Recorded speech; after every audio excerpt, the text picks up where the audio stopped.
자, 오늘 우리 말씀 제목, 우리 기도로 승부하라는 말씀인데요.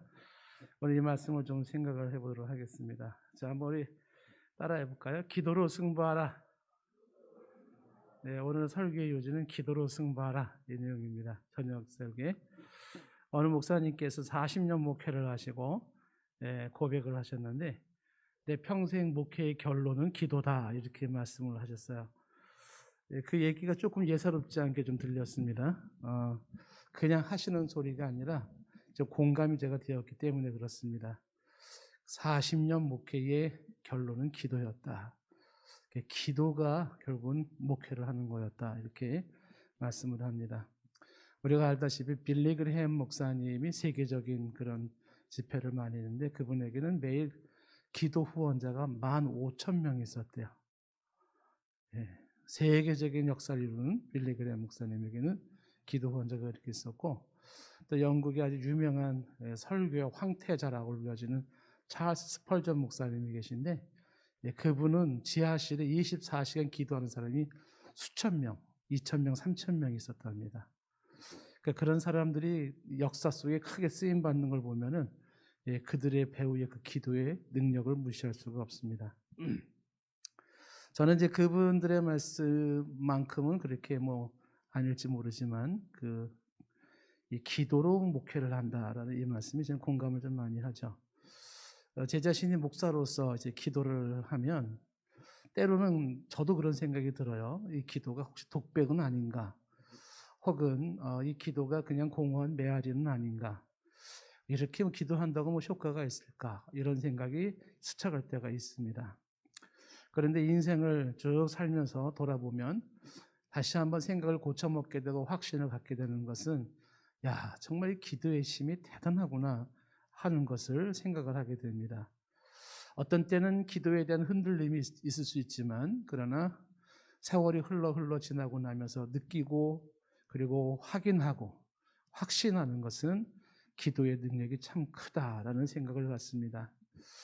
저는 어릴 때부터 사실 기도를 나름 좀 많이 했던 사람 중에 한 사람일 거예요. 어린 시절부터 초등학교, 유치부 때부터 참 기도를 많이 했습니다. 어린 시절에. 중고등부 시절에도 기도를 참 많이 했어요. 거의 하루도 빠지지 않고 1시간, 2시간씩 교회 지하에 가서 기도하고 그리고 집으로 갔던 기억이 납니다. 근데 그렇게 우리 어린 시절에 기도 훈련을 시켜줬던 교회학교 선생님이 지금 돌이켜보면 참 고마워요. 그분이 참 좋은 걸 훈련시켰다라는 생각을 갖습니다. 왜냐하면 그때의 그 학창시절의 기도가 오늘의 나를 여기까지 오게 했다는 생각을 종종 하게 됩니다. 더불어 부모님들이 그저 새벽이면 새벽, 밤이면 밤 그렇게 비가 오나 눈이 오나 기도를 하셨는데 그런 기도가 내 인생의 원동력이 되고 있구나 이런 생각을 종종 하게 됩니다. 인생의 어떤 고비고비 상황이 있을 때마다 하나님은 저로 하여금 간절하게 기도를 하게 했습니다. 그리고 그 기도를 토대로 하나님이 인생을 이끌어 가시기도 하고 열어주시는 것을 종종 경험을 합니다. 제가 이제 새벽 예배 때도 많이 얘기를 했지만 특히 유학 시절에 학업의 과정에 있어서 하나님께 무릎 꿇을 수밖에 없는 상황들이 종종 생기고 그때마다 하나님이 이끌어 가시는 손길을 생생하게 경험을 합니다. 그래서 이 기도를 학문적인 이론적인 게 아니라 삶 속에서 이 기도의 능력을 경험한 사람 중에 한 사람입니다. 요즘 제가 목회를 하면서 이 기도가 특별히 실감날 때가 언제냐면 여러 군데가 있어요. 아마 다 얘기를 하면은 조금 여러분들이 오해가 될 것 같아서 제가 이렇게 또 자세하게는 못하고요. 여러 가지가 있는데 그 중에 하나가 뭐냐면 이 설교할 때입니다. 기도에 밑받침이 되어 있는 설교를 했을 때 그리고 기도가 밑받침되지 않고 나서 이루어진 설교가 굉장히 다르다는 것을 제가 잘 알고 있습니다. 기도가 있는 설교는 그날 소위 설교가 죽을 써도 사실은 괜찮아요. 죽 써도 괜찮습니다. 왜냐하면 틀림없이 성도들이 은혜를 받게 되어 있어요. 그런데 기도가 없는 설교를 하잖아요. 그럼 자칭 와, 나 설교 너무 잘한 것 같아 라고 자아도취에 빠질지 모르지만 그때는요 10중 8구 성들이 은혜를 못 받습니다. 그걸 제가 너무 잘 알고 있습니다.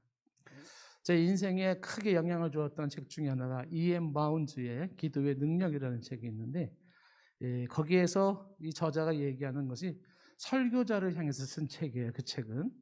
그래서 강조하는 게 뭐냐면, 오직 기도하는 자만이 갖는 능력이 있다라는 것을 강조를 하죠.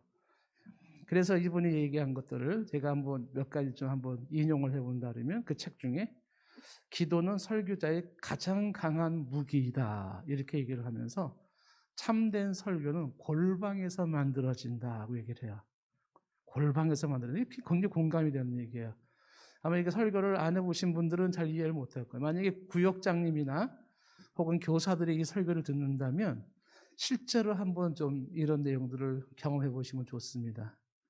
설교는 골방에서 만들어진다. 그 골방에서 기도하면서 이 설교가 설교다워진다는 거죠. 그래서 E.M. 바운즈는 또 어떤 얘기도 하냐면, 기도하지 않는 설교는 생명이 아니라 사망을 만들어낸다. 끔찍한 거예요. 그러니까 기도가 없는 설교는 이게 생명을 만드는 게 아니라 오히려 사망을 만든다. 기도가 약한 설교자에게는 생명을 주는 힘도 약하다. 이런 얘기를 하고요. 그 다음에 이제 그 E.M. 바운즈라는 사람이 또 얘기 속에는 이런 얘기가 나옵니다. 위대한 사상가와 위대한 학자는 위대한 기도자가 되어야 한다. 이런 얘기를 해요. 위대한 기도자가 되어야 한다. 그렇지 않으면 하나님의 평가 기준에서 볼 때 그 기도가 없는 학자와 기도가 없는 사상가의 설교는, 그것은 하나님 앞에 배교자로 혹은 마음이 없는 직업인으로, 합리자유로 전락돼 버린다는 거예요. 그래서 설교자 중에서 가장 작은 설교자, 아주 못된 설교자가 된다는 겁니다. 이제 공감이 되는 거죠. 그래서 설교는 이론이 아니고요. 설교는 논리가 아니에요. 설교는 하나님 성령의 능력과 역사예요. 그걸 제가 공감을 하는 거죠. 그래서 위대한 사상가, 위대한 학자는 위대한 기도자가 되어야 된다라는 것이 그의 이야기입니다. 제가 지금까지 인생을 살면서 기도에 관련된 제 나름 붙잡고 있는 확신이 하나가 있습니다. 그게 뭐냐면, 일단 기도부터 하고 보자예요. 왜냐하면 기도해서 손해볼 것은 없어요. 그런데 기도하지 않아서 손해보는 건 너무 많습니다.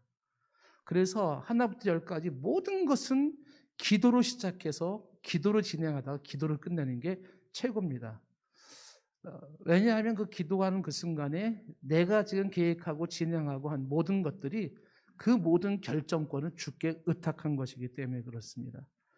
그래서 일단 기도부터 해보자, 기도부터 하자라는 것이 제가 가지고 있는 지론 중에 하나입니다. 여러분 주변에 많은 사람들이 기도에 대한 방법, 기도에 대한 바른 기도법, 기도의 종류, 기도할 때 주의사항, 이런 얘기 많이 하시잖아요. 그런데 그런 것보다도 100번, 1000번 중요한 게 뭔지 아십니까? 기도부터 하라는 겁니다. 이론이 아니에요. 기도부터 해라, 그냥. 기도에 대해서 모르는 것보다 기도를 안 하는 것이 더 문제입니다. 기도를 잘 모르는군요. 이게 문제가 아니에요. 기도를 안 하는 당신이 더 문제라고 하는 거죠. 기도에 대해서 얼마나 많이 알고 있느냐보다 기도 시간이 얼마나 되고 있느냐가 중요한 부분입니다. 만일 기도라는 게 별 볼 일 없고 기도가 참 무의미한 것이라면 성경에 그렇게 많은 기도의 내용들이 있을 리가 없습니다. 최소한 성경을 집중해 보면 구약과 신약 전체에 이르기까지 기도에 대해서는 의심하는 대목이 없어요. 그리고 기도를 가볍게 취급하는 부분도 없습니다. 기도의 능력을 당연시하는 전제하에서 성경의 모든 이야기들이 이루어지고 있다는 사실이에요. 한두 번이 아니라 헤아릴 수 없을 만큼 누가 뽑아봤는데 성경의 기도에 관한 스토리 내용만 1000개가 넘는데요. 뭘 말하는 것일까요? 성경은 누누이 강조되고 있는 게 기도의 능력, 기도의 역사를 말을 하고 있다는 사실이에요. 한번 몇 가지 한번 좀 꼽아서 예를 들어 본다면, 엘리에셀의 기도. 아브라함의 종이었던 엘리에셀이 아브라함 심부름을 하죠. 이삭의 며느리를 구할 때 그 엘리에셀이 기도하는 장면이 창세기 24장 12절에 나옵니다. 그가 이르되 우리 주인 아브라함이 하나님 여호와여 원하건대 내가 오늘 나에게 순조롭게 만나게 하사라는 것은 며느리감을 순조롭게 만나게 하사 내 주인 아브라함에게 은혜를 베푸소서라는 기도를 하는 겁니다. 그리고 나서 그 기도 후에 누가 오냐 하면 바로 그 며느리감 리브가가 물길로 오는 거예요. 그리고 자연스럽게 대화가 이루어지고 그쪽에 부모님의 허락을 받고 그리고 그 리브가를 며느리로 맞이하게 됩니다. 나로 하여금 하나님 순조롭게 만나게 하십시오라고 했던 그 기도의 모습이 이루어졌던 엘리에셀의 기도가 있습니다. 유다 남북 분열 이후에 세 번째 왕에 했던 아사 왕의 기도가 있죠. 아사 왕의 기도는 지금 전쟁을 앞뒀는데 우리 편은 아군은 58만 명 군사예요. 근데 적군, 구스군이라고 하는 적군은 병사가 100만입니다. 100만. 거기다가 철병거를 탄 사람이 300승이에요. 지금 우리 현대전으로 얘기한다 그러면 육군의 숫자가 우리는 58만, 저쪽 적군은 100만. 거기에다가 적군은 뭐가까지 있냐면 비행기까지 300대의 비행기. 우리는 한 대도 없어요. 이런 싸움을 앞두고 아사는 얼마나 당황했는지 모릅니다. 전세로 보면은 질 게 뻔한 싸움입니다. 그때 아사가 선택한 게 뭐냐면 간절히 기도하는 거예요. 그래서 아사의 기도를 보면 역대하 14장 11절에 이렇게 기도하죠. 아사가 그의 하나님 여호와께 부르짖어 이르되 여호와여 심히 강한 자와 약한 자 사이에는 주밖에 도와주리가 없사오니 우리 하나님 여호와여 우리를 도우소서. 우리가 주를 의지하며 주의 이름을 탁하였고 이 많은 무리를 치러 왔나이다. 여호와의 주는 우리의 하나님이시오니 원컨대 사람이 주를 이기지 못하게 하옵소서.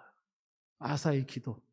그 기도를 하니까 어떤 일이 벌어졌냐면 이어지는 12절 말씀에 여호와께서 구스 사람들을 아사와 유다 사람들 앞에서 치셨습니다. 그러니까 구스 사람들이 도망갔다는 거예요.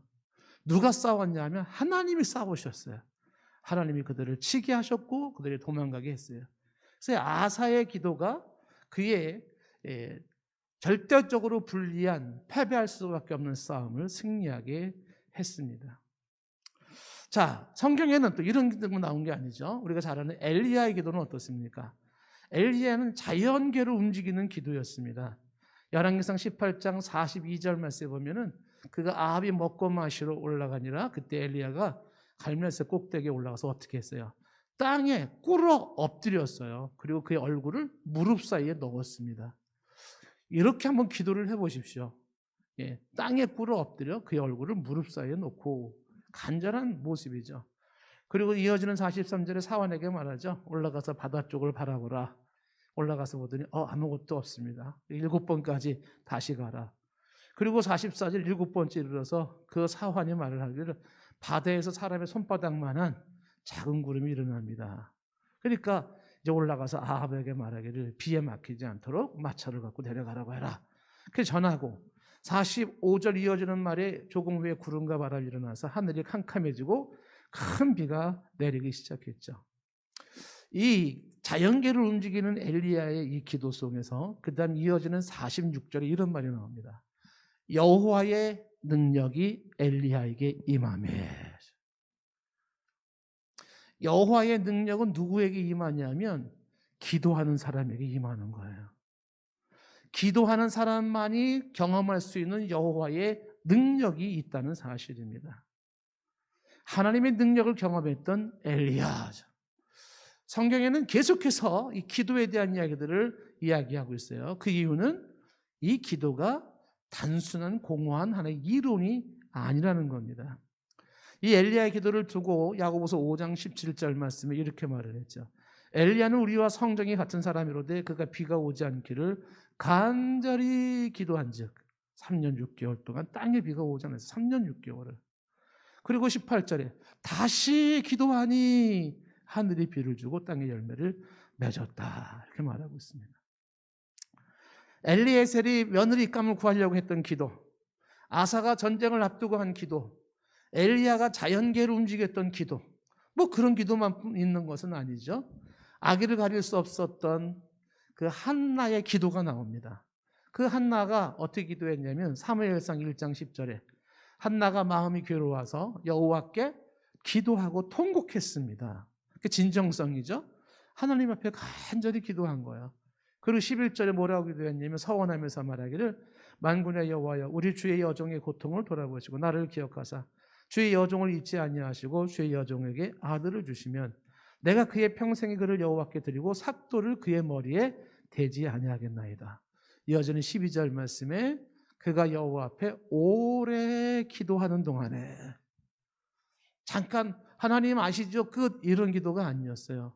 오래 기도하는 동안에 엘리가 저 여자 술 챘나? 이런 느낌이 들 만큼 그렇게 기도했고 아기를 가질 수 없었던 한나에게 하나님이 주신 그 아기가 사무엘이에요.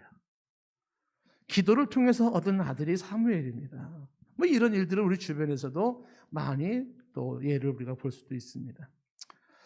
뿐만 아니라 불치병을 치료받았던 히스기야 기도도 우리는 주목해 볼 수가 있죠. 병을 치료받았던 히스기야 기도. 열왕기하 20장 1절 말씀에 보니까 이때 히스기야가 병들어서 죽게 되었습니다. 그때 아모스 아들 선지자 이사야가 그에게 나와서 뭐라고 말했냐면 여호와의 말씀에 너는 집을 정리해라. 이제 너는 죽고 살지 못한다. 이렇게 말했어요. 하나님께서 이제 그 생명을 딱 걷어가시려고 너는 이제 죽는다. 끝이다. 이렇게 얘기를 했습니다. 그때 히스기야가 선택한 게 뭡니까? 2절에 보니까 히스기야가 낯을 벽으로 향하고 여호와께 기도하죠. 얼굴을 벽으로 향해서 기도하는데 이렇게 기도했습니다. 3절 말씀에 여호와여 구하오니 내가 진실과 전심으로 주 앞에 행하며 주께서 보시기에 선하게 행한 것을 기억하옵소서. 주께 선하게 행한 것을 기억해 주십시오 하고 히스기야가 심히 통곡하더라. 이런 게 다 뭐냐면 진정성이에요. 기도의 진정성. 그냥 이렇게 어떤 쇼맨십이 아니죠. 그리고 하나님 앞에서 통곡하면서 그렇게 기도를 한 겁니다. 어떤 일이 벌어졌냐면 이어지는 4절 말씀에 이사야가 성읍 가운데 갈 때에 하나님의 말씀이 다시 이사야에게 임했습니다. 5절에 이렇게 전하라는 거죠. 너는 돌아가서 내 백성의 주권자 히스기야에게 이르기를 왕의 조상 다윗의 하나님 여호와의 말씀이 이랬다는 거죠. 내가 내 기도를 들었고 내 눈물을 보았노라. 내가 너를 낫게 하리니 내가 3일 만에 여호와의 성전에 올라가겠고 내가 내 기도를 들었고 내 눈물을 보았노라 하죠. 기도하면서 하나님 나 이거 독백하는 거 아니에요? 그냥 혼자 떠드는 소리 아니에요? 공허한 메아리 아니에요? 근데 성경은 뭐라고 말했냐면 하나님이 내가 내 기도를 들었고 내 눈물을 보았다고 말을 하고 있는 거예요. 이게 기도의 실제인 것이죠. 그리고 너를 낫게 하겠다라고 얘기를 하고 내가 너를 낫게 하고 3일 만에 여호와의 성전에 올라가겠다. 그리고 이어지는 6절 말씀에 말하기를 내가 너의 날을 15년을 더하겠다. 인생을 15년을 더 연장시켜주고 그리고 내가 너와 이 성을 아수르 왕의 손에서 구원하고 이 성 나라를 지켜주겠다 라고 말을 하고 그리고 내가 나를 위하고 또 내 종 다윗을 위함으로 이 성을 보호해 주겠다고 말씀하고 있는 것입니다. 히스기야의 기도. 모세는 어떤가요? 모세의 기도로 기도할 때 홍해 바다가 갈라지기도 하고 모세가 기도할 때 아말렉 전쟁에서 이기기도 했던 것을 보게 됩니다.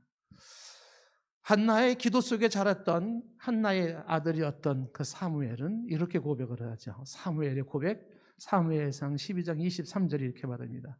나는 너희를 위하여 기도하기를 쉬는 죄를 여호와 앞에 결단코 범하지 아니하고. 기도 쉬는 죄라고 얘기를 하고 있어요. 기도 쉬는 게 죄다. 나는 이 죄를 여호와 앞에 결단코 범하지 않겠다. 그러니까 사무엘도 무슨 생각을 가지고 있는 거냐면 그도 기도가 생명이구나. 이 기도가 승부수구나. 이걸 알고 있기 때문에 그 기도 쉬는 죄를 여호와 앞에 결단코 범치 않겠다고 말을 하고 있습니다.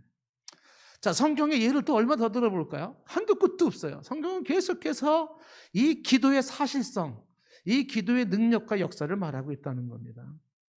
다윗의 기도는 두말할 것도 없어요. 다윗은 시편 전체가 구구절절히 기도 아닙니까? 다윗은 기도의 인생이에요. 기도의 삶입니다. 인생의 모든 순간을 기도로 하나님께 아뢰고 그 기도를 통하여 하나님의 위로를 받고 그 기도를 통해서 하나님의 교훈을 얻고 그 기도를 통하여 하나님의 격려를 입고 그 기도를 통해서 하나님 앞에서 죄사함을 얻고 그 기도를 통해서 그는 새로움을 경험한 사람이에요. 구구절절의 기도의 내용이 이게 시편에 나와 있는 모습이죠. 시편 저자의 모습과 같아요. 시편 116편 2절 말씀에 이런 고백이 있죠. 그의 귀를 내게 기울이셨으므로 내가 평생에 뭐하리라? 기도하리라. 평생에 기도하리다. 이런 얘기 왜 나올까요? 그 기도 그거 왜 쓸데없이 그렇게 시간 낭비해? 이렇게 생각하지 않습니까? 그런데 그렇지 않죠. 이 기도도 신비이기 때문에 모르는 사람은 몰라요. 그런데 이 기도를 경험해 본 사람들은 이게 정말 인생이 이게 기도의 역사였구나. 자녀 교육이 그러하고 내 인생이 그러하고 사업이 그러하고 인생의 모든 만사가 이게 기도를 통해서 하나님의 역사를 받아야 되는 거구나라는 것을 경험을 하는 겁니다. 그래서 내가 평생에 기도하리라. 자, 이어지는 3절에 사망의 줄이 나를 두르고 스올의 고통이 내게 이르므로 내가 환난과 슬픔을 만났을 때, 죽음의 직전까지의 환난과 슬픔을 만났을 때 어떻게 할까요? 이어지는 4절 내가 여호와의 이름으로 기도하기를 여호와여 주께 구하오니 내 영혼을 건지소서 하였도다. 하나님께 기도하는 거죠. 사망의 줄이 나를 두르고 스올의 고통이 내게 이르므로 내가 환난과 슬픔을 만났을 때 여호와의 이름으로 기도하기를 여호와여 주께 구하오니 내 영혼을 건지소서. 성경에서는 이 기도가 그냥 어쩌다 한두 사람이 이야기하는 내용으로 말하고 있지 않아요. 오늘 말씀에도 이 예레미야의 기도는 우리가 잘 아는 말씀이에요. 예레미야 33장 1절 말씀에 예레미야가 아직 시위대들에 있다는 건 감옥에 있다는 거예요. 하나님이 일을 하다가 감옥 갔어요. 근데 여호와의 말씀이 그에게 두 번째입니다. 이 두 번째는 한 번, 두 번 임한 게 아니라 반복적으로 그런 뜻이에요. 하나님이 반복적으로 말씀이 그에게 임했죠. 감옥에서 초라한 모습으로 갇혀있는 예레미야에게 하나님이 하시는 말씀이 뭐냐면 이렇게 말했습니다. 2절 말씀에 이를 행하시는 여호와, 그것을 만들며 성취하는 여호와, 그 이름을 여호와라는 이가 이같이 말씀하시니라. 먼저 기억할 것은 뭐냐면 이를 행하시는 이는 누구예요? 여러분 대답하십시오. 이를 행하시는 이는 누구? 여호와. 그것을 만들며 성취하시는 이가 누구? 여호와야. 세상 만사 일들이 여러분 사람이 하는 것 같고 무슨 정부가 하는 것 같고 혹은 어느 누군가가 일을 하는 것 같습니까? 아니에요. 결국 하나님의 뜻이 이루어지는 거예요. 일을 행하시는 이는 하나님이셨고 그것을 만들며 성취하고 결론을 짓는 이가 하나님이세요. 아멘이시죠? 이게 이 믿음이 있는 사람이 기도를 하는 거예요. 그러니까 이 기도는 믿음이 없는 사람은 기도를 못해요. 기도하는 모습 보면 그 사람이 믿음이 있는지 없는지를 정확하게 알 수가 있습니다. 믿음이 있기 때문에 기도하는 거예요. 어떤 믿음이? 일을 행하시는 여호와, 그것을 만들며 성취하시는 여호와. 내 인생과 우리 가정과 우리 사업과 대한민국 역사에 흥망성쇠를 주관하신 이가 하나님이시라고 믿는 사람들이 기도하는 사람이 되는 거예요. 그 하나님 뭐라고 말씀하시냐면 3절에 이렇게 말하는 거죠. 너는 내게 부르짖으라. 내가 너에게 응답하겠고 내가 알지 못하는 크고 은밀한 일을 내게 보이겠다라고 말을 하는 거예요. 여러분이 3절 말씀이 이게 기도의 매력입니다. 제가 기도를 좋아하는 이유 중에 하나가 이런 매력 때문에 그래요. 뭐냐 하면 네가 알지 못하는 크고 은밀한 일을 보이세요. 상상하지 못한 일을 행하시는 하나님이에요. 도무지 하나님의 아이디어가 얼마나 놀라운지 어쩜 이런 생각까지 다 하셨어요? 깜짝 놀랄 만큼 내가 전혀 생각지 못하고 계획하지도 못하고 추측하지도 못했던 그런 놀랍고도 크고 은밀한 일을 보이시는 하나님이신 것이. 이 믿음을 가지고 기도하는 거죠. 기도의 아버지라고 하는 그 조지 뮬러 우리가 잘 많이 들어봤잖아요. 평생에 5만 번의 기도를 응답받았대요. 제가 한 번은 우리 교회에서도 동산교회에서 내가 기도 응답된 게 몇 개 있는데 노트를 적다가 그냥 포기를 해버렸습니다. 예, 너무 바빠요. 그런데 이게 체크를 하면 내 평생에 5만 번 더 나올 것 같아요. 근데 조지 뮬러의 이 기도 응답 중에 보세요. 어떤 에피소드가 있냐면 이 조지 뮬러가 그 아이들을 굉장히 많은 수천 명 아이들을 이렇게 먹였잖아요. 근데 전날에 아이들 먹일 빵이 없었던 거예요. 조지 뮬러가. 내일 아침에 빵을 먹여야 되는데 어떡하나 고민을 했는데 기도했어요. 밤새도록. 근데 뭐 빵이 생길 기미가 안 생기는 거예요. 무슨 뭐 방법이 안 생기는 거예요. 그래서 계속 기도하고 하나님께서 먹을 걸 주실 거다라고 기도를 했다는 거죠. 그리고 아이들을 식당에 쫙 모아놓은 거예요. 근데도 무슨 빵이 나올 생각이 없는 거예요. 실망하지 않냐고 조지 밀러 기도했대. 얘들아, 좋은 식사를 주신 하나님 앞에 감사 기도하자 그랬다는 거예요. 애들은 아무것도 없는 식당에 앉아가지고 오늘도 일용할 양식을 주셔서 감사합니다고 기도를 한 거예요. 그 기도가 딱 끝나는 그 순간에 바로 그 기도원에서 멀지 않은 곳에서 빵집에서 불이 난 거예요. 그래가지고 그 빵 처리할 데가 없어가지고요. 빵차가 그 고아원 앞에 와가지고 빵빵거리는 거예요. 기도가 끝나자 빵빵, 웬 빵빵? 빵 치는 차가 왔어요. 빵 치는 차가. 조지 밀러 이야기에 나오는 내용들이에요. 내가 알지 못하는 크고 은밀한 일을 보이신 하나님. 이 조지 밀러의 기도 응답 중에 또 재미난 얘기가 있어요. 애들한테 우유를 먹여야 되는데 우유 살 돈이 없어가지고 우유를 못 먹이고 있었대요. 조지 밀러가 기도했다는 겁니다. 하나님, 우유가 다 떨어졌는데 아이들 우유를 먹여야 되는데 그랬는데요. 그 기도가 끝나자마자 그 고아원 앞에 우유차가 가다가 거기서 차가 고장이 나가지고 가지도 못하고 오지도 못하고 있었는데 그 우유차가 그냥 놔두면 상할 것 같으니까 고아원에 다 주고 가잖아요. 우유를 다 주고 갔대요. 어떻게 하필이면 우유차가 또 기도할 때 거기서 고장이 나가지고. 전이 조지 밀러를 보면서 이 사람의 인생은 참 드라마틱하구나. 인생을 참 재밌게 사신다. 스릴 있게 사신다. 이런 생각을 갖었습니다. 설령 그런 응답이 없다 하더라도 분명한 사실은 뭐냐면 기도하면 하나님은 항상 베스트를 허락하시는 하나님이에요. 하나님 기도했는데 빵 안 주던데요? 하나님 기도했는데 우유 안 주던데? 걱정할 거 없어요. 그 빵과 우유가 없는 그 상황 1년 지나고 5년 지나고 뒤돌아보시면 그때 하나님께서 가장 좋은 쪽으로 인도하신 것을 볼 수가 있어요. 내가 알지 못하는 크고 은밀한 일을 보이시는 하나님은 조지 밀러에게만 해당되지 않습니다. 중국의 내륙 선교의 길을 열었던 허드슨 테일러라는 사람이 있는데 그 허드슨 테일러가 중국 현장에서 사역의 한계를 느꼈습니다. 자금의 한계를 느낀 거예요. 그래서 그가 사역을 도무지 할 수 없는 상황 속에서 그는 아침 습관처럼 퀴트를 하기 시작했습니다. 그때 읽었던 성경 말씀이 요한복음 15장 포도나무 비유였는데 그때 이 허드슨 테일러가 눈이 확 열렸습니다. 저도 이 허드슨 테일러 이야기를 보고서 똑같이 감동받고 또 그 혜택을 누리는 사람 중에 한 사람인데 그 포도나무 비유에서 본 내용이 뭐냐면 포도는 가지에 열려요. 그런데 그 포도 열매는 가지가 스스로 포도 열매를 만드는 게 아니라는 겁니다. 이 가지가 하는 일이 뭐냐면 포도나무에 잘 붙어 있는 겁니다. 그때 뿌리에서부터 영양분이 올라와서 포도나무를 통해서 가지의 열매를 맺는 거죠.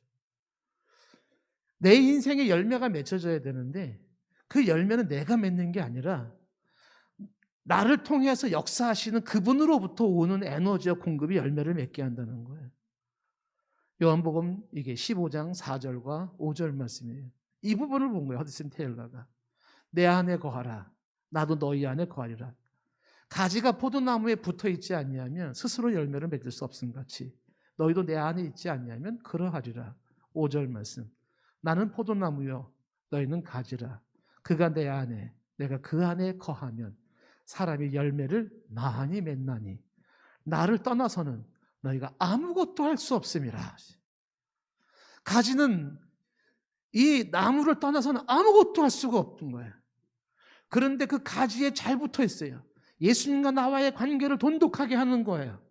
그랬더니 그분으로부터 나로 하여금 많은 열매를 맺게 한다는 비밀입니다. 그래서 허드슨 테일러가 말하는 명언이 있죠. 목적이 선하고 방법이 선하면 하나님이 공급하시면 결코 부족함이 없다예요. 저는 이 말씀을 꽉 붙잡고 사는 사람입니다. 목적이 선하고 방법이 선하면 하나님이 공급하시면 부족함이 없습니다. 성경은 계속해서 기도를 통해서 나타나고 있는 역사들을 계속 얘기하고 있습니다. 그냥 이론적인 이야기가 아니라 실제적인 기도의 역사들을 성경은 증언하고 있다는 거죠. 예수님은 우리에게 기도의 본을 보여주시기 위하여 당신의 친히 기도의 삶을 사셨습니다. 누가복음 3장 21절 말씀에 백성이 다 세례를 받을 때 예수님도 세례를 받으시고 기도하실 때 하늘이 열리며 이어지는 22절에 성령이 비둘기 같은 형체로 그 위에 강림하시더니 기도하실 때 하늘이 열렸어요. 기도하실 때 성령이 비둘기같이 임했습니다. 지금도 마찬가지죠. 기도할 때 하늘이 열리는 거예요. 그리고 성령이 임하는 겁니다. 누가복음 5장 15절 말씀에 예수님의 소문이 많아지니까 많은 사람들이 어떻게 해요? 수많은 사람들이 말씀도 듣고 자기 병도 고침을 받고자요. 막 몰려온 겁니다. 그때 예수님은 뭘 했을까요? 이어지는 16절에 그들을 떠나서 한적한 곳으로 갔어요. 왜? 기도하시러. 사역보다 중요한 건 기도예요. 내가 무슨 일을 하는 것보다 더 중요한 것은 기도입니다. 그래서 예수님께서 먼저 기도를 하셔야 되기 때문에 이걸 보여주는 거죠. 할 일은 많죠? 근데 뭐가 먼저다? 기도가 먼저다라는 거예요. 누가복음 6장 12절 말씀에 이때 예수께서 기도하러 산에 가셨잖아요. 그리고 어떻게 해요? 밤이 새도록 하나님께 기도하세요. 밤이 새도록. 아유 그냥 아시지요. 그러고 가면 되지. 뭘 밤이 새도록 기도를 하실까? 주님이 보여주신 거잖아요. 사람들은 말을 해요. 기도는 양이 아니라 질이라고. 저는 반대라고 생각해요. 기도는 양입니다. 양. 기도는 얼만큼 많이 하는. 저는 그게 중요하다고 생각하는 사람이에요. 예수님은 밤이 새도록 기도했습니다. 예수님도 똑같은 기도를 3번씩이나 그랬어요. 겟세마네 동산에서. 반복적인 기도를 계속 하는 거죠. 괜찮아요. 내 마음이 시원할 때까지, 하나님이 내게 응답 주실 때까지 밤이 새도록 기도하는 거예요. 이렇게 밤이 새도록 기도한 이유가 뭐냐면 그 다음에 이어지는 13절에 12명의 제자를 선택하는 거예요. 뭘 말씀하고 있을까요? 중대한 일을 할수록 기도는 더 깊어져야 한다는 겁니다. 중요한 일일수록 기도는 더 깊어져야 된다는 거예요. 우리들의 자녀들이 결혼 문제가 있지 않습니까? 기도 더 하셔야 돼요. 기도 많이 하셔야 돼요. 중요한 일이기 때문에. 인생에 어떤 문제가 있습니까? 기도하셔야 돼요. 더 많이 하셔야 되는 거예요. 중요한 문제일수록 기도는 더 깊어져야 한다는 거 주님이 말씀해 주고 있는 거죠. 제가 전도사 할 시절에 보았던 광경 중에 참 지금도 생각하면 아름답게 생각되고 신선감을 주는 장면들이 있어요. 그게 뭐냐면 교회의 교사들 중에 사람들이 2명, 3명이 교회에 와서 철야를 하는 거예요. 그냥 철야를 하면서 거기서 같이 찬송 부르고 기도하고 찬송 부르고 기도하는 그 장면을 제가 기억을 해요. 근데 그 모습이 너무 아름다운 거예요. 너무너무 천사들 같았어요. 저렇게 기도하고 있는 모습이 얼마나 아름다운지. 자고 싶죠? 쉬고 싶죠? 그런데 하나님 전에 나와서 기도하고 있는 그 모습을 사모했던 그들의 모습. 학생들이 중학생, 고등학생들이 저도 그랬지만 제가 전도사 시절에 중고등학생들이요. 야간 자율학습 끝나면은 밤 11시 돼요. 그럼 얘네들은 다 집에 가는 게 아니라 학년별로 교회 와서 기도하고 갔어요. 학년별로. 중학생 1학년부터 고등학교 3학년 학생들까지 학교 끝나면 제일 먼저 가는 데가 어디냐면 교회였어요. 그리고 아이들이 기도하고 갔습니다. 막 부르짖어 기도하고 갔어요. 근데 그때 그 학생들의 모습이 저는 신선한 이미지로 남아 있습니다. 예수님께서 밤이 새도록 기도하셨던 그 모습을 본받는 거죠. 기도의 본을 보이신 예수님의 모습은 그런 것만 있지는 않죠. 누가복음 9장 29절에 보면 그분이 기도하실 때 용모가 변화되고 그 옷이 휘어져 광채가 났다고 말씀하셨어요. 기도하실 때 용모가 변화가 되고 그 옷이 휘어졌어요. 아버지가 간질병 걸린 아들을 가지고서 고쳐달라고 이 아들이 간질병 걸리면 불 속에 들어가고 몸을 상처를 내고 해서 고쳐달라는 제자들이 못 고쳤어요. 예수님이 고쳐주셨습니다. 그 제자들이 궁금했죠. 예수님 왜 우리는 못 고쳤습니까? 그때 예수님이 하시는 말씀이 뭐예요? 마가복음 9장 29절 말씀 분명히 말씀하시죠. 기도 외에 다른 것으로는 이런 종류가 나갈 수 없는 일이에요. 기도 외에 다른 것으로는 안 된다. 주님은 똑부러지게 말씀하시는 겁니다. 이 기도라고 하는 것이 그냥 형식적인 기도, 그냥 가볍게 하는 그런 기도입니까? 그렇지 않아요. 제가 우리 지금 성도님들의 사례를 듣는 건 신뢰가 될까 사례를 못 들지만은, 정말 치열하게 영적 전투하면서 기도한 분이 계세요. 예. 우리 성도님들 중에 진짜 치열하게 싸웠습니다. 방언으로 기도하면서 막 엄청 싸웠어요. 영적으로. 그 간절한 기도가 필요해요. 누가복음 22장 44절 말씀에 예수님께서 힘쓰고 애써 더욱 간절히 기도하시죠. 땀이 땅에 떨어지는 빗방울 같았다 그랬어요. 예수님이 이렇게 기도하셨어요. 힘쓰고 애써 더욱 간절히 기도하시니 땀이 막 떨어지는데 빗방울 같이 떨어졌다라고 하는 거죠. 아유, 주님 그냥 간단히 기도하시고 쉽게 하시지 뭐 그렇게 어렵게 기도해요. 그 간절이라고 하는 게요, 창자가 끊어지듯이 그런 뜻이에요. 힘쓰고 애쓰셨어요. 간절히. 이게 히스기야가 병을 고침 밖에서 통곡했고 한나가 술 취했다는 말을 들으면서까지 깊이 기도했던 모습들이, 이런 모든 게 뭐냐면 기도의 진정성이에요. 기도의 승부수가 여기 있어요. 진정성입니다. 진정성. 이엠 바운드 책, 제가 좀 전에 소개했죠. 기도의 능력. 그 책에 이런 내용이 나옵니다. 진실한 기도에서 배울 수 있는 것이 서재에서 몇 시간 배우는 것보다 더 많다, 이런 말을 해요. 서재에서 배우는 것과는 비교할 수 없는 진실한 기도에서만 배울 수 있는 게 훨씬 많다는 거예요. 진실한 기도를 통해서 배울 수 있는 것이죠. 그 예수님께서는 그런 진실한 기도를 보여주신 거죠. 밤이 맞도록 기도하시고, 그리고 그렇게 땀방울이 핏방울 되도록 기도하시고, 힘쓰고 애써 더욱 간절히 기도하신 겁니다. 오병이의 기적을 베풀 때도 기도하신 예수님, 죽은 나사로를 살릴 때도 기도하셨던 예수님입니다. 그 예수님이 마가복음 11장 24절에 이렇게 말씀하셨죠. 그러므로 내가 너희에게 명하노니 무엇이든지 기도하고 구하는 것은 받은 줄로 믿으라. 그리하면 너희에게 그대로 되리라고 말씀을 하고 있습니다. 십자가상에서도 예수님은 기도를 통하여 저들의 죄를 용서해달라고 말씀하셨고 자신의 영혼을 아버지께 의탁하는 기도를 드렸습니다. 예수님이 기도의 사람이었던 것은 우리에게 기도의 사람이 이런 거라는 것을 보여주는 겁니다. 저와 여러분들이 지금 다시 한번 살려야 되는 게 뭐겠어요? 이 기도를 살려야 되는 거예요. 저와 여러분들은 부정할 수 없는 영혼을 가진 존재죠. 그 영혼은 하나님의 형상으로부터 지음받은 거예요. 그 영혼이 절규하고 있습니다.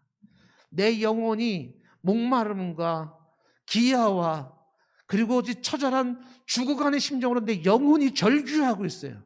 뭘 절규하고 있어요? 주님 음성 듣고 싶고, 주님 말씀 듣고 싶고, 주님으로부터 공급되는 에너지를 받고 싶다는 거예요. 못 느껴집니까?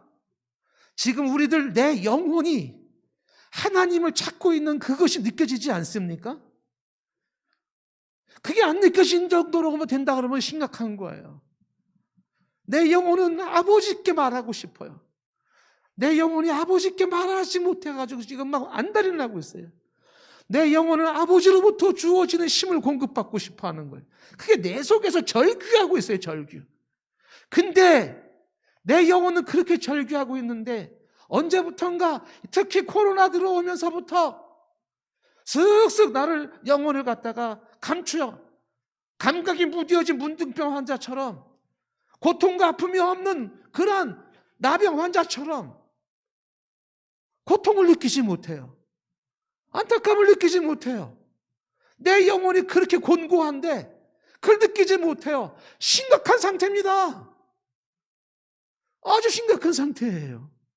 이쯤 기도를 안 했으면 막 아파야 되고 막 힘들어져야 되고 막 고통스러워져야 되는 거거든요. 근데 하나도 그게 없어요. 감각이 무뎌지고 있는 거죠. 다 썩어져 가고 있는 거예요. 뭉그러지고 있는 거예요. 기능이 다 죽어가고 있는 거예요. 기도를 안 했는데도 마음이 편안하고, 그렇다면 대단히 문제가 있는 거예요. 지금 죽음 직전에 간단하다고 생각하시면 되는 것입니다.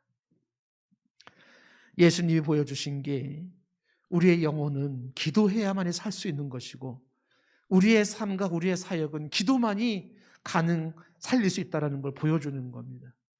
베드로는 말합니다. 베드로전서 4장 7절 말씀에 만물의 마지막에 가까웠으니 그러므로 너희는 정신을 차리고 근신하여 기도하라. 정신 차리고 근신하면서 기도해라. 사도 바울도 말합니다. 에베소서 6장 18절 말씀. 모든 기도와 간구로 하되 항상 성령 안에서 기도하고, 모든 기도와 간구로 하되 항상 성령 안에서 기도하고 이를 위해 깨어 구하기를 항상 힘쓰며 여러 성도들을 위하여 구하라고 말씀하고 있습니다. 제가 시간상 다 얘기할 수는 없을 거예요. 사도행전이 기도행전인데 사도행전에 나와 있는 기도하는 장면을 꼽아보니까 구구절절이에요. 구구절절이. 사도행전은 기도행전이에요. 교회의 역사는 기도의 역사라고 해도 과언이 아니에요. 이거를 기도를 모르는 사람들은 이 기도를 그렇게 강조하지 않을 거예요. 누가 이 기도의 승부수를 알고 이 기도로 승부해야 된다고 말하겠습니까? 정부가 이걸 알고 하면 얼마나 좋겠어요. 이승만 대통령 때는 이승만 대통령이 이 기도 기록을 알기 때문에 최초 국회를 열 때 기도부터 하잖아요. 그래서 그 국회의원 한 명한테 대표기도 시키고 기도하면서 국회를 시작했잖아요. 그분에 대해서 공사를 얘기를 많이 할런지 모르지만 기도의 능력을 아는 사람은요, 기도부터 하는 거죠. 사도행전 많은 내용들이 기도의 모습이에요. 예를 들면 사도행전 1장부터 시작된 게 사람들이 예수님을 승천하신 후에 1장 14절 말씀에 그들은 마음을 같이하여서 오로지 기도에 힘썼어요. 사도행전의 역사는 1장부터 오로지 기도에 힘쓸 때 역사가 나타난 겁니다. 4장 31절에 빌기를 다할 때 모인 곳이 진동하고 다들 성령의 충만함을 받았어요. 빌기를 다함에 모인 곳이 진동했습니다.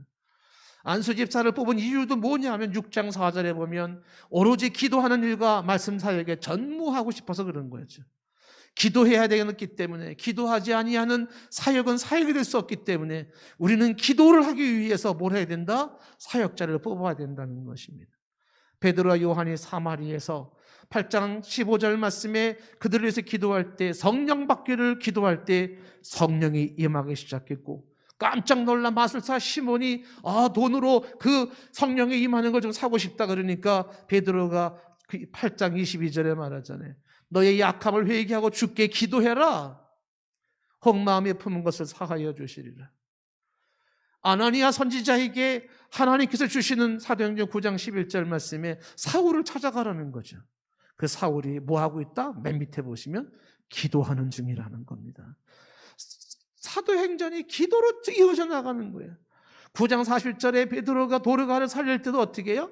다 베드로가 사람을 보내놓고 무릎을 꿇고 기도하면서 시체를 향하여 명하지 않습니까? 기도하는 모습이에요. 사도행전 10장에 고넬료와 베드로가 기도하다가 환상 중에 만나서 이방의 선교가 이루어지는 것이 10장 2절 말씀 끝부분에 뭐라고 되어 있어요? 이 고넬료라는 사람은 구제를 많이 하고 하나님께 항상 기도하는 사람이라 얘기를 하고 있어요. 10장 4절 말씀에 고넬료가 주목해 있을 때 천사가 이렇게 말하죠. 내 기도와 구제가 하나님 앞에 상달되었다. 내 기도가 하나님 앞에 상달됐다. 요한계시록에 나와 있지 않습니까? 성도의 기도가 향연이 되어져서 하늘로 올라가잖아요. 그 기도를 들으시고 하나님은 마지막 심판을 이루지 않습니까? 내 기도와 구제가 하나님 앞에 상달되었다. 사도행전 10장 9절 말씀에도 이 베드로가 기도하려고 지붕에 올라갔다가 기도하는 시간에 그가 환상을 보고 그리고 고넬료를 만나는 겁니다. 10장 30절에 고넬료가 말하죠. 내가 내 집에서 제 굿이 기도하는데 이런 환상을 봤습니다. 라고 이야기를 하는 것이죠. 베드로가 예루살렘 교회에 가서 보고할 때도 동일하게 말합니다. 11장 5절 말씀에 보면은 그가 요바에서 기도할 때 황홀 중에 환상을 보았다는 얘기를 합니다. 11장 5절 말씀이에요. 기도 중에 황홀한 모습으로 봤다. 베드로가 감옥에 갇혔을 때도 어떻게 돼요? 사도행전 12장 5절 말씀에 보면은 교회가 그를 위하여서 간절히 하나님께 기도하더라. 기도행전이에요, 기도행전. 순 기도에 기도. 만약에 기도가 무의미한 거고 기도가 별 볼일 없는 거라면 구약 성경부터 이렇게 구구절절히 예수님이 그렇게 기도의 삶을 살지 않았을 거예요. 근데 이게 신비거든요. 그러니까 이 기도를 모르는 사람들은요, 야, 그까지 기도는 왜 이렇게 해? 이렇게 말하는 거예요. 감옥에 갇힌 베드로를 위해서 교회가 간절히 기도하죠. 그래서 감옥에서 벗어났어요. 그리고 베드로가 거기 현장에 가보니까 12장 12절에 보니까 그 요한의 어머니 마리아 집인데 여러 사람들이 거기에 모여서 기도하고 있더라. 모여서 기도하고 있다는 것이죠. 사도행전 13장 3절에 안디옥 교회가 바울과 바나바를 선교사로 파송할 때도 기도하고 보내요. 사도행전 14장 23절에도 바울과 바나바가 루스드라에서 장로들을 택하여 금식 기도하면서 그들로 하여금 주께 그들을 위탁하는 모습이 나오죠. 유럽 최초의 교회인 빌립보 교회도 사도행전 16장 13절에 안식일에 우리가 기도할 것을 찾다가 거기서 자주주장사 루디아를 만나고 빌립보 교회가 이루어져요. 유럽 최초의 교회가 이루어지는 거예요. 기도를 찾다가 사도행전 16장 16절에 기도하는 곳에 가다가 점치는 귀신을 만나고 그 여인과의 만남을 기점으로 해가지고서 교회가 탄생되는 겁니다. 감옥에 갇혔을 때 사도행전 16장 25절에 한밤중에 바울과 실라가 기도하고 하나님을 찬미할 때 제수들이 듣고 사슬이 끊어졌습니다. 바울이 에베소 장로들과 헤어지는 장면에서도 그들은 기도하는 모습이 나와 있어요. 사도행전 20장 36절 말씀에 보면은 그들이 무릎을 꿇고 다 함께 사람들과 함께 기도했다. 그리고 다 크게 울면서 목을 안고 입을 맞추고 하는 모습을 보게 됩니다. 사도행전 21장 5절 말씀에도 보면은 예루살렘을 향하는 바울을 성도들이 보내면서 맨 마지막에 뭐라고 되어 있어요? 바닷가에서 무릎을 꿇어 기도하고 해요. 멜레네 섬에 갇혔을 때도 사도행전 28장 8절 말씀은 보블로의 부친이 열병과 이질에 걸려 누웠는데 바울이 들어가서 기도하고 그에게 안수함에 나았다는 거죠. 혹자는 말할 겁니다. 아니 성경에서나 기도하지 뭐 성경 밖에서 무슨 기도가 뭐가 있겠어? 성경 밖에서의 기도의 사례를 꼽자면 한두 끝도 없을 거예요. 어머니의 눈물의 기도가 아들 어거스틴을 성자로 만드는 거예요. 기억하지 않습니까? 어머니의 눈물의 기도로 자란 자녀는 망하지 않는다. 사례예요, 사례. 기도로 자녀가 보장받아요. 스코틀랜드의 종교개혁자 존 낙스는 이런 유명한 말을 했죠. 기도하는 한 사람은 기도하지 않는 한 민족보다 강하다. 이게 메리 여왕의 말이라는 이야기가 있어요. 피의 여왕이라는. 기도하는 한 사람은 기도하지 않는 한 민족보다 강하다.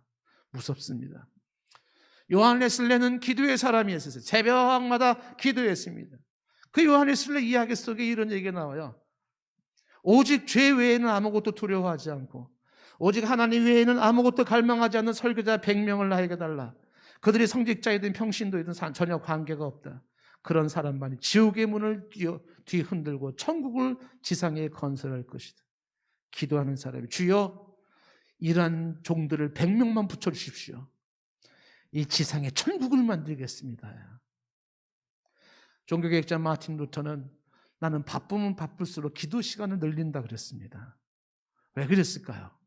기도의 능력이 무엇인지를 아는 사람이기 때문에 그래요. 사무엘 자트위크라는 사람이 또 다른 책 기도의 능력이라고 하는 내용에서 거기에서 이런 얘기를 합니다. 사탄의 최대의 관심은 사람들이 기도하지 못하게 하는 것이다. 악마는 기도가 없는 예배에 안심하고 기도가 없는 성경 공부에 안심하고 기도가 없는 봉사와 기도가 없는 모든 활동에 안심한다는 겁니다. 그리고 팔짱을 끼고 비웃는답니다. 우리가 기도하기 시작할 때, 그러나 우리가 기도하기 시작할 때 사탄은 벌벌 떨기 시작한다는 거예요. 기도 없이 진행되는 게 있습니까? 그것이 예배일지라도 성경 읽기라도 혹은 그 어떤 교회 행사라도 사탄은 팔짱 끼고 낄낄거리고 웃고 있다라는 거예요. 그래 마음대로 해봐. 그런데 기도하고 있습니까? 기도는 무엇인가 기획하고 기도는 무엇인가 진행하고 있습니까? 사탄은 벌벌벌벌 떨고 있다는 것입니다. 우리는 이 성경 말씀을 통해서 오늘 중요한 내용을 다시 한번 상기시켜보는 것이죠. 기도가 승부수예요. 여러분들 여기 계신 분들 중에 혹은 방송을 보시는 분들이 공감하실 거예요. 처음 기도의 자리에 들어가는 게 쉬워요? 어려워요? 무지 어렵습니다. 기도를 처음 시작하는 게 그렇게 어려워요. 그런데 일단 기도를 시작하고 기도를 들어가기 시작하면 기도가 기도를 끌고 가기 시작하는 거예요. 처음에는 기도 그러면 부담스러워. 기도 또 얼마나 해야 될까? 5분 할까? 뭐 한 10분 할까? 또 기도 또 얼마나 부담스러운지 몰라요. 그리고 다 같이 기도합시다 그러면은 빨리 끝나고 가기 바빠요. 5분을 못 채워요. 그런데 기도의 위력을 가지고 하나님의 능력을 알고 내가 알지 못하는 크고 비밀한 일을 보이시고 이를 행하는 여호와, 그것을 성취하는 여호와, 그 이름을 여호와라 하는 그 하나님의 주권과 기도를 통하여 일하시고 역사하셨던 저 아브람 그 이상에서부터 구약 전체와 신약 전체의 기도의 사건과 기독교 역사의 인류의 다 기독교 역사 속에서 나타난 모습처럼 기도하는 그 자에게 하나님이 능력을 베푸신다는 것을 믿고 오늘도 기도하면 조금 5분이 지나지 않아서요, 기도가 재밌어지고 기도가 즐겁고 기도가 신나고요, 기도가 아주 좋아지는 거예요. 처음 시작이 어려워요. 여러분 운동할 때도 처음 운동하러 가는 게 어렵지 않습니까? 근데 운동하다 보면 어떻게 돼요? 신바람 나고 좋지 않습니까? 책 읽는 것도 마찬가지예요. 처음 책 보려고 그러면 얼마나 힘든지 몰라요. 근데 조금만 지나보십시오. 책에 빠지게 들어가기 시작하면 그렇게 재밌습니다. 기도도 마찬가지. 오늘 말씀을 통해 저와 여러분들이 오늘 말씀의 한 가지를 붙잡았으면 좋겠습니다. 기도가 승부수다. 내 인생의 기도가 승부수다. 우리 동산교회 기도가 승부수다. 교회 올 때 많은 교회들이 새벽에 이 교회 저기 20m 도로에 있는 교회들 제가 오면서 보거든요. 전에는요 새벽 5시면 교회들이 불이 많이 켜져 있었어요. 근데 다 꺼져 있어요. 기도 안 한다는 겁니다. 코로나 핑계가 너무 좋죠. 교회가 기도가 식어져 가고 있고 중직자들이 기도가 식어져 가고 있고 주의 종들이 기도가 식어져 가고 있는 때 사탄은 팔짱 끼고 킥킥대고 웃을 겁니다. 안심할 겁니다. 우리는 이러한 현실을 바라보시면서 다시 한번 기도로 교회를 살리고 가정을 살리고 자녀를 살리고 기도로 인하여서 대한민국을 살리는 역사가 있기를 바랍니다. 기도하는 당신 한 사람이 한 민족보다 강합니다.